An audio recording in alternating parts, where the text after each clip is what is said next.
श्री राम जय जय राम, श्री राम जय जय राम। तत आरभ्य नंदस्य ब्रज सर्व समृद्धिमान, हरेर निवासात्म गुणैः रमा क्रीड मभु नृप। भगवान के आविर्भाव के पश्चात यह ब्रज साक्षात भगवती महालक्ष्मी की क्रीड़ा स्थली बन गया। कंस का वार्षिक कर चुकाने श्री नंद बाबा मथुरा पधारे हैं, वार्षिक कर चुकाया है, वसुदेव जी से मिले हैं।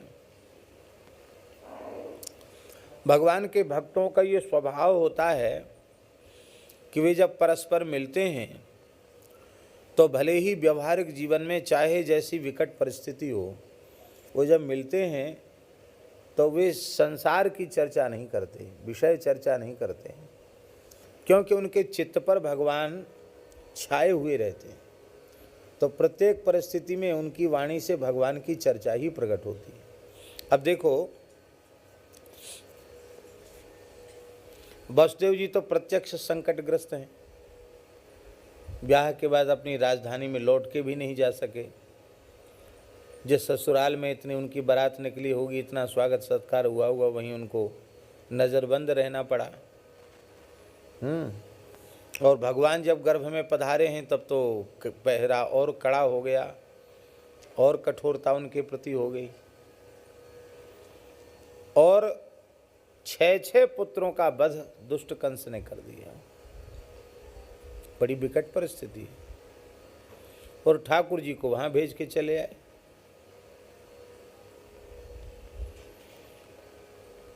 अत्याचारी के राज्य में कोई सुखी नहीं रह सकता। नंद बाबा भी सुखी नहीं है, क्योंकि श्रीमद् भागवत के पूर्वार्ध में, 10वें स्कंद पूर्वार्ध में,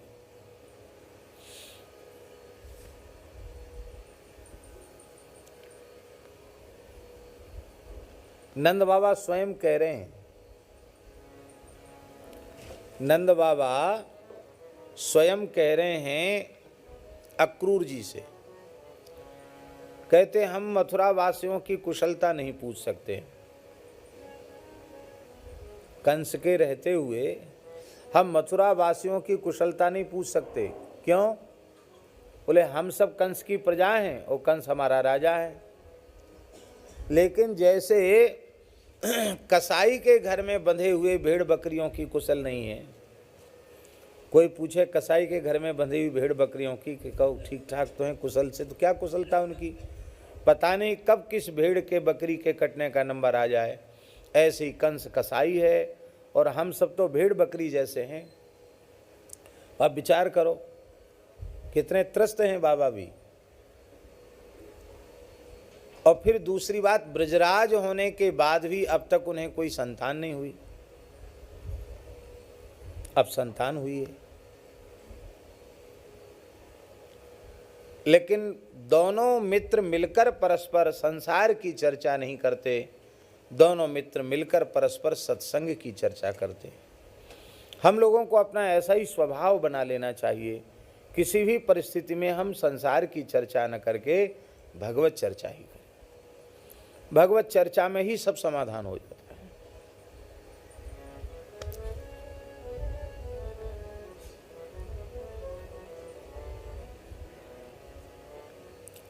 नंद बाबा का बड़ा सत्कार किया श्री वसुदेव जी ने। जब वे सुखपूर्वक बैठ गए, विराज गए, तब श्री वसुदेव जी महाराज ने कहा कि देखो भैया नंद, बड़ी प्रसन्नता की बात है कि प्रवयसः, अधिक आयु होने के बाद भी, और अब इस आयु में संतान की कोई संभावना भी नहीं होती, प्रजाशाया निवृत्तस्य, एक अवस्था होती है वहाँ तक इच्छा रहती कि संतान हो जाए तो ठीक है। अब बुढ़ापा आ गया तो क्या संतान की इच्छा करेगी। लेकिन संतान की इच्छा भी जिस अवस्था में पहुँचने के बाद निवृत्त हो जाती है, उस अवस्था में भी तुम्हें संतान की प्राप्ति हुई, निश्चित ही बाबा बड़े प्रसन्नता की बात है नंद जी। और देखो नंद जी, सच्ची बात तो ये है कि इस संसार में दुख ही दुख है, क्लेश ही क्लेश है। सबसे भारी दुख संसार का क्या है? बार बार पैदा होना और बार बार मरना, ये सबसे बड़ा दुख है, भारी दुख है। और इसी संस्कृति के चक्र में, जन्म मृत्यु के चक्र में जीव निरंतर भटकता रहता है। तो इस परिस्थिति में, इस जन्म मृत्यु के चक्र में पड़े हुए जीव के जीवन का सर्वोत्कृष्ट सुख क्या है? तो बोले सर्वोत्कृष्ट सुख है आप जैसे किसी भगवत भक्त का दर्शन हो जाना। संस्कृति के चक्र में पड़े हुए जीव को आप जैसे किसी भगवत भक्त का दर्शन हो जाए, संसार का यही सुख है। इसी को गोस्वामी जी ने कहा, संत मिलन सम सुख जग नहीं। संत के मिलने से बड़ा कोई सुख नहीं।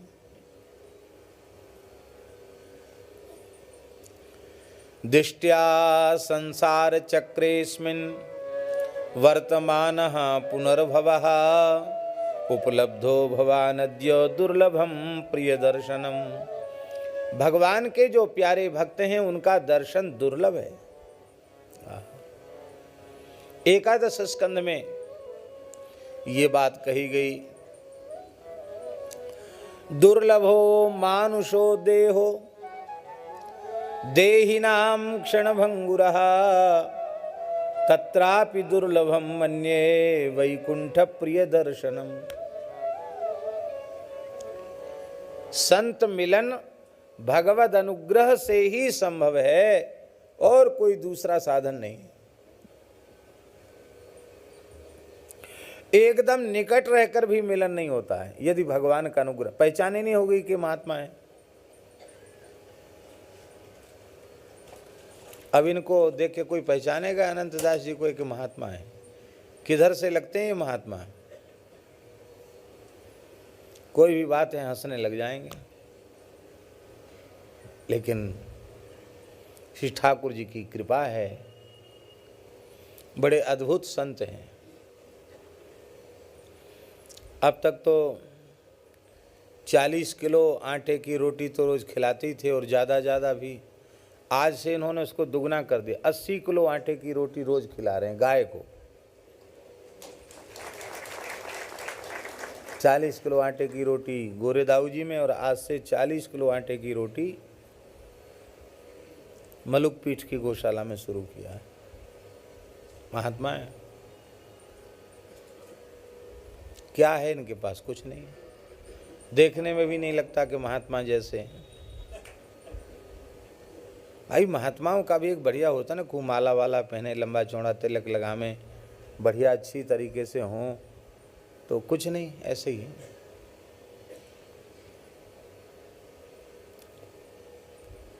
अति निकट रहकर भी संत की पहचान संभव नहीं है।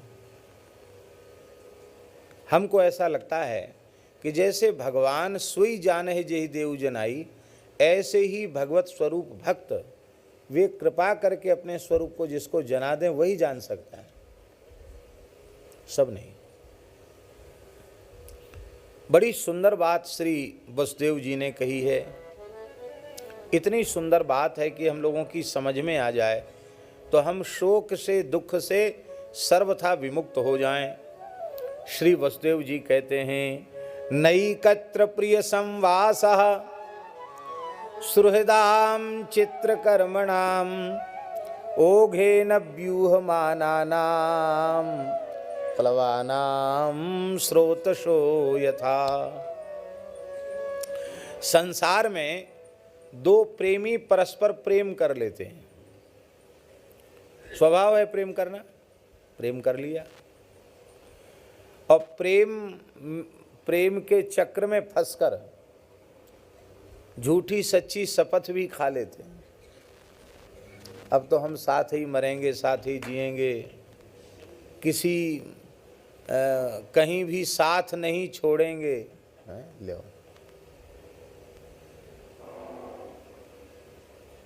सात समुद्र के पार भी जाएंगे तो साथ ही जाएंगे।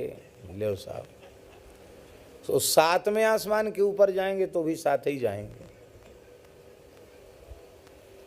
पर यह निश्चित ही उस मूढ़ मनुष्य का अज्ञान ही। भले ही उसने प्रेम कर लिया है किसी से भी, पर वो चाह कर भी एक साथ नहीं रह सकता है, क्योंकि नैकत्र प्रिय संवासः सुहृदाम चित्र कर्मणाम। सुहृदों का, प्रेमियों का परस्पर एक साथ रहना संभव नहीं है। इसलिए संभव नहीं है क्योंकि चित्र कर्मणाम, उन जीवों के कर्म अलग अलग हैं, उन सबके संचित अलग हैं, क्रियमाण अलग हैं, और उनको भोगने के लिए निश्चित हो चुके प्रारब्ध भी अलग अलग हैं। इसलिए भिन्न भिन्न जीवों के भिन्न भिन्न संचित क्रियमाण प्रारब्ध कर्म, उनके फलभोग की अवस्था जब प्रस्तुत होगी तो चाह कर भी वो एक साथ नहीं रह सकते, उनको अलग हो जाना पड़ेगा। इसलिए संसार में इन जीवों का परस्पर मिलना बिछुड़ना कैसा है, वसुदेव जी कहते हैं प्लवानाम स्रोतसो यथा, जैसे कि झरने के प्रवाह में पड़े हुए कुछ तिनके। झरना पहाड़ से झरता महाराज जी, और वो नीचे की ओर जाता है तो उसकी गति बड़ी तीव्र होती है। उस झरने के तीव्र प्रवाह में पड़े हुए कुछ तिनके, उनमें कौन सा तिनका किस तिनके के साथ मिल जाएगा और कौन सा तिनका किस तिनके इसके साथ बिछुड़ जाएगा एक झटका आकर के, और कौन किस किनारे पे लग जाएगा, और कौन झरने के सहारे नदी और नदी के सहारे और आगे तक बढ़ जाएगा, कोई ठिकाना नहीं। ऐसे ही प्रारब्ध के प्रवाह में पड़े हुए जीव ऐसे ही तिनके के जैसे बह रहे हैं। इसलिए ज्ञानी विज्ञानी पुरुष संयोग में सुख की अनुभूति नहीं करते और वियोग में दुख का भी अनुभव नहीं करते, क्योंकि मिलना बिछुड़ना झरने के प्रवाह में पड़े हुए तिनके के समान है। आहा, कितनी बढ़िया बात। ये बात समझ में आ जाए तो संयोग के काल में भी महाराज जी वियोग का अनुभव कर लेंगे हम, क्योंकि ये संयोग जो हुआ है वो संयोग के लिए नहीं है, ये संयोग जो हुआ है वह वियोग के लिए है। अभी हमारे पूज्य स्वामी श्री सेवानंद जी महाराज ने परम श्रद्धेय प्रातस्मरणीय स्वामी श्री अखंडानंद सरस्वती जी महाराज का श्रीमद् वाल्मीकि रामायण पर जो प्रवचन है वो कृपा पूर्वक प्रदान किया है। ये सेवानंद जी हमको पढ़ाते रहते हैं, ऐसी सुंदर सुंदर पुस्तक देते हैं कि हम उसको एक बार ज़रूर देखते हैं, या नहीं देख पाते तो सुनते हैं। जैसे बाबूजी को कहते थे कि आप सुनाइए, ये क्रमशः सुनाते हैं, सुनते हैं, बहुत अद्भुत। इन्हीं वाल्मीकि रामायण में भगवान के श्रीमुख का एक वचन है, बड़ा अद्भुत है। संपूर्ण श्रीमद् भगवद गीता का सार है वो। एक श्लोकी राम गीता सब कह दें हम उसको तो कोई अतिशयोक्ति उसमें नहीं है।